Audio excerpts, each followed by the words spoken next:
Are you making this into a documentary? We're gonna make it into something big. You're gonna be all over it. Really? Yeah. You're gonna be famous. Cool. في ليلة من الليالي لست أدري ما تراني ظلمة تغمرني يا رب الأرض ضاقت والسماء وقلبي ما رفض ضياء والدموع تبكي يا إلهي. If I told you that the heart could see, you would think I'm crazy. But the book that I'm writing, let's just say it's about humility. But more importantly, it's about purpose.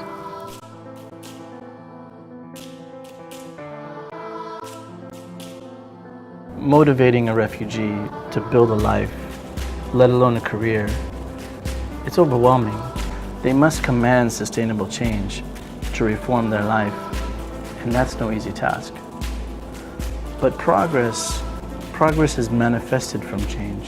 I traveled the world as a professional tennis player, and what I saw was, it was absolutely heart-wrenching. You can learn a lot from street children, you know. They literally have nothing in their hands, nothing in their pockets, yet their hearts are rich, and they're motivated to persevere. Khalil Gibran says, "You give but little when you give of your possessions. It is when you give of yourself that you truly give." Charity, it's a purification of the soul. Success is piloted by people. When I came to New York from Los Angeles, wow, it really opened my mind and my heart. I always had a goal to renovate quality. It's just the way that I've been wired. One must be inspired, determined, and initiate cause. And what better place than New York City? I know it's this concrete jungle, you might think, but really it's full of ambition, creativity, talent, and diversity. And indeed, I found clarity. I found clarity with a refreshed global perspective. And I wanted to be the face of the future, a change agent. Business cards, they'll change, but transferable skills remain. It comes from within. I want to give back to the community what it has graciously given me, and that's opportunity. Career services is a dynamic and changing landscape. Some students need motivation to get out of bed in the morning to interview for a job. Many students don't ask themselves the question, who is managing your career? You must utilize social media platforms and really open networking doors. Digital identity development, when you think about it, it's absolutely critical. I am a chai purist, and I have a secret evolving recipe for the past 10 years. But I love good coffee too. Career readiness is that hidden skill that helps students develop employment-seeking competencies that better prepare them for the competitive nature of the job search. Next steps, fostering a campus-wide career culture. It's the most visible and essential component of a university or a college life. But career professionals, they have to understand the big picture. And if they want to be instrumental, they need to be equipped to leverage the latest technology that's readily available. And it helps to have a career compass. I emphasize the importance of having a clear direction, a vision to help students find their true ambition. But first, before you try to influence others, you must unveil your own. To be a transformational leader, you must aspire and be bold and look at the world with a new, different strategic lens. A bird's eye view. Forward thinking builds forward momentum. I took my team to the highest level of the Empire State Building, to the top of the observatory, to deliver the next level of higher strategy. The concepts are an aggregate of collective best practices. And why the top?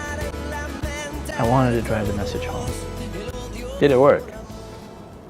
Oh yes, it worked. Future, it's about novel concepts, taking an unorthodox approach. You can revolutionize the traditional methods by thinking outside the box, creating tailored algorithms, and a fresh focus. Taking your career services department and essentially giving it a proactive makeover, creating student-centeredness and a center feel. I studied biochemistry and history at UCLA, and I also played Division I tennis before going pro. Then I did my master's in public health, in forced migration and health, with a focus in epidemiology at Columbia University. Now I'm completing my MBA in international business. PhD? Yeah, there's one on the horizon. Well, first, I'm my own worst self-critic. I can be pretty hard on myself, and I take my work home with me sometimes. I'll be thinking about it on the drive or sometimes over dinner, and it's absolutely not healthy. Also, I would say my tenacity. As a former professional athlete, sometimes it's difficult to turn that off. How do I build a high-performance team? Well, people need to connect with leadership. It's absolutely imperative. If you really want to reach high-performance levels, you need synergy. Many companies downsize, so you may not necessarily have all the resources that you need. Thus, your team must challenge one another, think outside the box, to harvest new best practices and promote a new standard, a new global bar that offers strength and autonomy. And if you really want to get there, you can't forget to celebrate the little successes along the way. My goal for my staff, well, my job is to get them promoted. I'm training my replacement. You have to identify their strengths as well as their weaknesses, and then target their strengths and complement those particular skills that enhance performance. That creates for me a compelling mission and sound purpose. It re-energizes people. If people are happy, they perform better. It's really a simple formula. Hassan is a revolutionary intellectual and was always much more than a consummate leader and my supervisor. He was an outstanding chief executive officer who not only has the global public health expertise, but a keen and creative business mind with endless growing potential from all angles. Count on my steadfast collaboration to champion change, commensurate, positive change. You can change this world to a better world with your soul, with your soul. Ow.